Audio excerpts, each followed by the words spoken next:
अस्सलाम वालेकुम। सियाल उर्दू अकेडमी में आपको खुशामदीद कहते हैं। अज़ीज़ान मन, आज की वीडियो उर्दू के तलबा के लिए इम्तहानी नुक्ते नज़र से नहायत ही अहमियत की हामिल है, क्योंकि आज हम तशरीह के तरीक़ाकार को सीखने जा रहे हैं। बतौर मुअल्लिम उस्ताद मैं अपने तलबा के जब पेपर चेक करता हूँ तो उनमें मुझे तशरीह के हवाले से काफ़ी खामियाँ नज़र आती हैं। तो आज मैंने सोचा कि उन्हीं खामियों को मद्देनज़र रखते हुए एक वीडियो बना लूँ, जिसमें वो जितनी भी उनमें कमियाँ कोताहियाँ हैं उनको दुरुस्त करने की या अपने तलबा को सिखाने की कोशिश भी करूँ। तो मसला यह है कि हमारे तलबा इस सवाल को सीरियस ही नहीं लेते, संजीदा ही नहीं लेते। उन्हें लगता है कि तशरीह तो निहायत ही आसान काम है और बस ये जब पेपर में बैठ जाएंगे, इनको शेर मिल जाएगा तो उसको सादा अल्फाज में लिख लेंगे और पूरे के पूरे नंबर इनको मिल जाएंगे। हालांकि इसके 10 नंबर हैं और ये ऐसा सवाल बिल्कुल भी नहीं है कि जो आप मौके पे जाके और वहाँ पे आसान अल्फाज में लिख दें और आपको पूरे नंबर मिल जाए। इसका एक पैटर्न है, तरीक़ाकार है। उस तरीक़ाकार को आज की इस वीडियो में हम सीखने जा रहे हैं। तो शेर है, दाइम पड़ा हुआ तेरे दर पर नहीं हूं मैं, खाक ऐसी जिंदगी पे कि पत्थर नहीं हूं मैं। पेपर में भी आपको इसी तरह एक शेर मिलेगा, नज़्म है तो उसका एक बंद मिलेगा, गज़ल है तो उसका एक शेर मिलेगा। 2 शेर होते हैं अमूमन। तो सबसे पहले आपने ये चीज़ दिमाग में रखनी है कि 2 शेर अगर आपको दिए गए हैं तो दोनों अशार की तशरीह आप अलग अलग करें। अलहदा से हवाला देने की ज़रूरत नहीं है, हवाला एक ही देंगे, लेकिन उन दोनों शेरों की वजाहत आप अलग अलग करेंगे। अगर वो नज़म का बंद है तो नज़म में चूंकि एक ही ख्याल को शुरू से आखिर तक बांधा जाता है तो वहाँ पे आप एक साथ एक ही ख्याल को आगे लेकर चल सकते हैं। लेकिन अगर वो गज़ल के शेर हैं तो आपको पता है कि गज़ल के हर शेर में एक अलहदा से मौजू को बयान किया जाता है, तो इसलिए एक शेर को आपने अलग डिफ़ाइन करना है, दूसरे की वजाहत आपने अलग करनी है। तो गज़ल का पहला शेर है, दाइम पड़ा हुआ तेरे दर पर नहीं हूं मैं। आज हम इसको सीखेंगे कि किस तरह हमने इसकी वजाहत करनी है। जब भी आपको तशरीह के लिए कोई बंद या शेर दिया जाए तो सबसे पहले हेडिंग जो आपने बनानी है वो है हवाला मतन। हवाला मतन यानी कि ये शेर कहां से लिया गया है, ये कहां से माखूज है, किस किताब से लिया गया है। तो सबसे पहले आपने मेन हेडिंग देनी है हवाला मतन। उसके बाद आपने तफसीलिया की अलामत भी लगानी है, जो कि मैंने यहां पे लगाई हुई है। ये है हमारी मेन हेडिंग। इसके बाद अब हम सब हेडिंग देंगे, सुर्खी देंगे एक और यहां पे मैं एक स्टार बना लेता हूं, हवाला मतन। सबसे पहले हम ये बताएंगे कि इसके शायर का नाम क्या है, तो यहां पे लिख लेते हैं शायर। शायर के बाद आपने राब्ता की अलामत लगानी है। तो इस गालिब का शेर है, तो यहां पे मैं लिख देता हूं मिर्ज़ा असदुल्ला खान गालिब।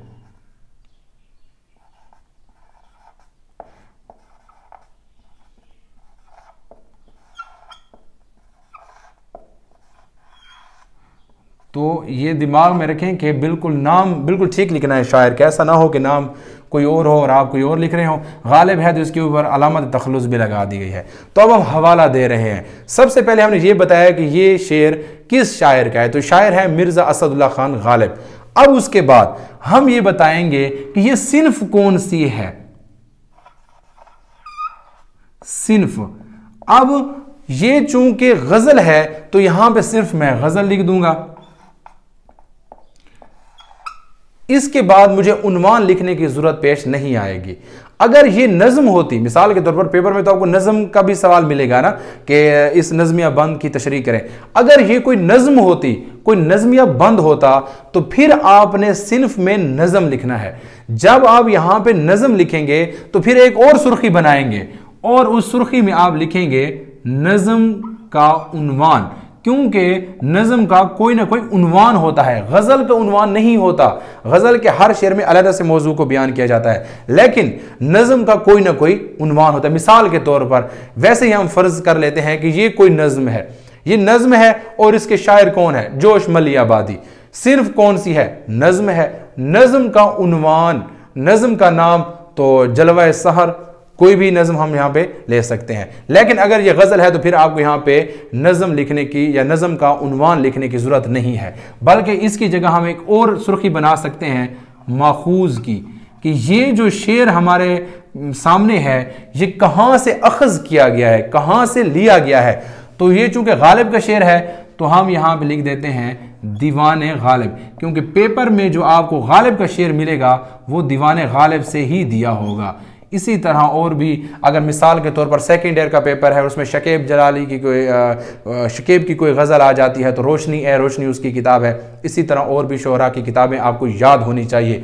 तो हवाले मतन में क्या चीज़ देनी है, शायर का नाम, सिन्फ कौन सी है, गज़ल है, अगर नज़म है तो फिर नज़म का उन्वान, उसका नाम यहाँ पे लिखेंगे, और जहाँ से ये माखूज है वो लिख लेंगे, दीवाने गालिब है, जो भी किताब है उस शायर की यहाँ पे किताब लिख लेंगे। तो ये है हमारे पास पहला पोर्शन। अब इसके बाद ये सारी सब हेडिंग थी, अब एक और हम मेन हेडिंग बनाएंगे और वो हेडिंग होगी वजाहत की। तो यहां पे जगह नहीं है तो मैं यहां पे बना लेता हूं, आपने पेपर के ऊपर बिल्कुल इसी तरह इसको अरेंज करना है। तो यहां पे लिख लेते हैं वजाहत। अब हम इस शेर की वजाहत करेंगे। याद रहे कि वजाहत दो तरह से होगी, एक हम फनी हवाले से उसकी वजाहत करेंगे, एक उसकी फिक्री हवाले से वजाहत करेंगे। फनी और फिक्री दोनों चीजें इस शेर में हम ढूंढेंगे। तो सबसे पहले वजाहत में हम इसकी लुगत को हल करेंगे कि जो मुश्किल अल्फाज हैं वो लुगत हम यहां पे लिखेंगे। तो एक और सब हेडिंग देंगे, वजाहत के बाद हम लुगत लिख लें या हल लुगत लिख लें, फिर उसके बाद राब्ता लगाएं जो इसके मुश्किल अल्फाज है, जैसा कि दाइम, तो दाइम यहां पे ऐसे लिख लें दाइम, दाइम के बाद फिर राब्ता लगाएं तो इसके मानी है हमेशा। इसी तरह कोई और मुश्किल लफ्ज पड़ा हुआ है, मिसाल के तौर पर दरवाजा, तो इस थोड़ा सा फासला देकर यहां पे लिख लें दर, फिर उसके बाद राब्ता और दरवाजा। तो ये हमारी यहाँ पे लुगत हल हो गई। जितने भी मुश्किल अल्फाज आपको लगते हैं आप उनको यहाँ पे नोट कर लें। इसके बाद एक और हम यहाँ पे सब हेडिंग देंगे फनी महासिन की। अजीज तलबा, इस तरीके से अगर आप पेपर को हल करें तो मैं आपको यकीन से कह सकता हूं कि आपको पूरे के पूरे नंबर मिलेंगे, एक पॉइंट भी आपका नहीं कटेगा। फनी महासिन, इस शेर में फन के हवाले से कौन कौन सा हुस्न है, कौन कौन सी खूबियां हैं। कोई भी शेर क्या है, कम लफ्जों में बड़ी बात। तो सिर्फ फिक्री हवाले से बड़ी बात नहीं है, उसमें फन की भी तो बहुत सी खूबियां होंगी, उसमें इल्म बयां की भी तो खूबियां होंगी, उसमें इल्म बदी की तो खूबियां होंगी। हमारे तलबा को इल्म बयां और इल्म बदी का पता तो है, लेकिन उन्हें यह पता नहीं है कि यह काम किसके लिए आता है, कहां पे इसको इस्तेमाल करना है। तशबीह, इस्तारा, मजाज मुरसल, किनाया, सनतें, सनत तजाद, सनत तकरार, सनत मिरात नज़ीर, उन्हें पता तो है, हमने उनको चीजें सिखा तो दी हैं, लेकिन उन्हें यह पता ही नहीं है कि यह शेर में ढूंढनी भी है। तो जब आप तशरीह कर रहे हो तो वहां पे आप फनी महासिन की हेडिंग लाजमी दे।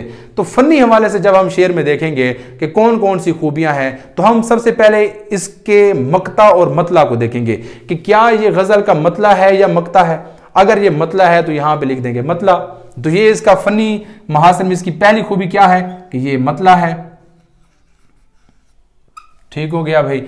अब उसके बाद दूसरी खूबी इसमें से देखते हैं कि दूसरी खूबी क्या है। मिसाल के तौर पर इसमें इल्म बयां को देखते हैं, तशबीह, इस्तारा, मजाज मुरसल, किनाया। अगर इसमें तशबीह या मजाज मुरसल, किनाया है तो फिर यहाँ पे एक और लिख देंगे हम हेडिंग के तशबीह।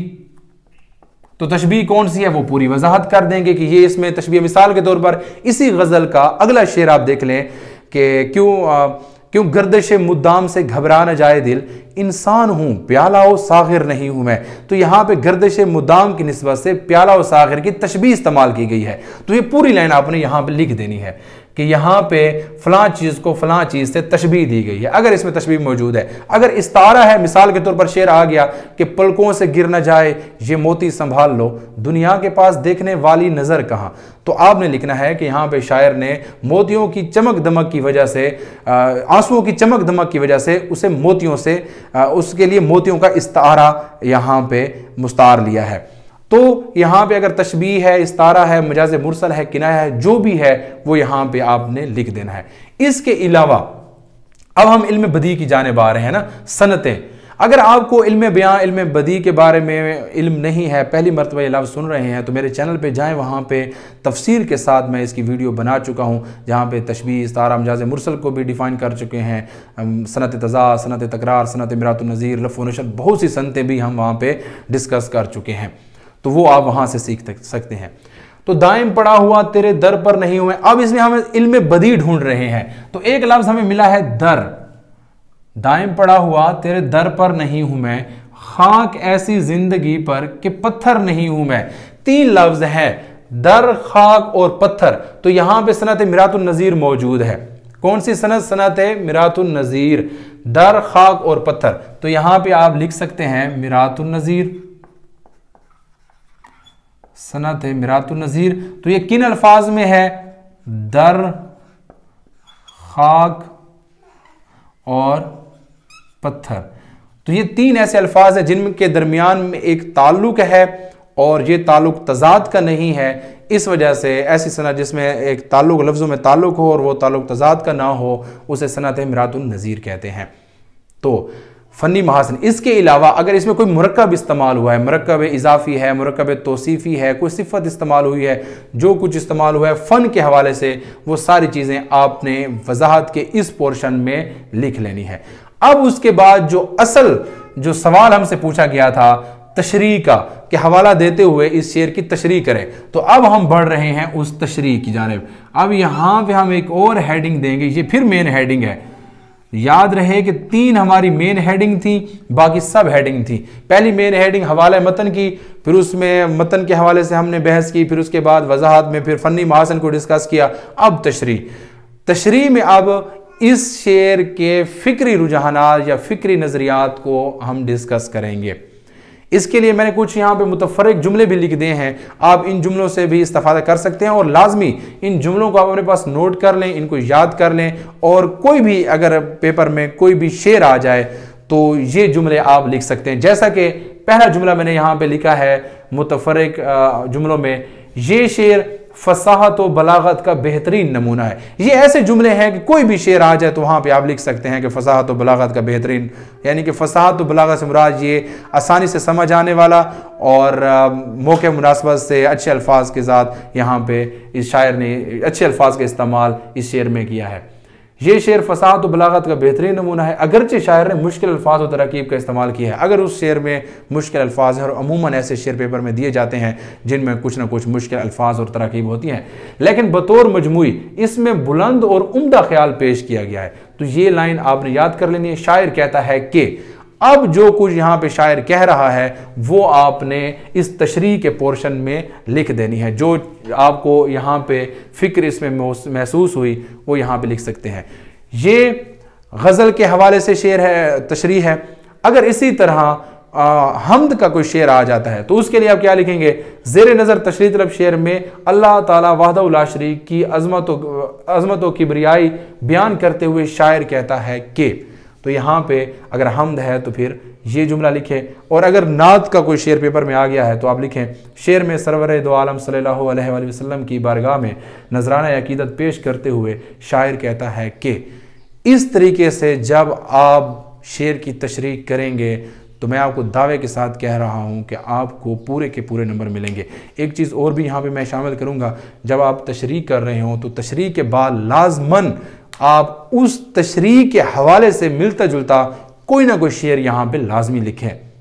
ये जो हम आखिर में शेर लिखते हैं, अमूमन तलबा इस हवाले से कहते हैं कि अगर वो शेर हमसे कुछ ना कुछ गलत हो जाए तो उसका कोई हर्ज नहीं है, कोशिश करें कि वो शेर बिल्कुल ठीक होना चाहिए। अगर कुछ हर्फ आगे पीछे हो भी जाएं तो उसके कम से कम नंबर नहीं कटेंगे, क्योंकि ये इजाफी चीज़ है। तो तशरीह के बाद आपने इस शेर की मुनासबत से या जो शेर आपको पेपर में दिया गया है उसकी मुनासबत से एक और शेर लिखना होता है, तो ये आपको इजाफी नंबर हासिल करवा सकता है। उम्मीद है कि आज की वीडियो आपको पसंद आई होगी, और अगर इसमें कोई आपको उलझन कन्फ्यूजन है तो आप कमेंट सेक्शन में पूछ सकते हैं। इंशाअल्लाह अगली वीडियो में फिर से हाजिर होंगे। तब तक के लिए एहसान मस्याल को दीजिए इजाज़त। अल्लाह निगहबान।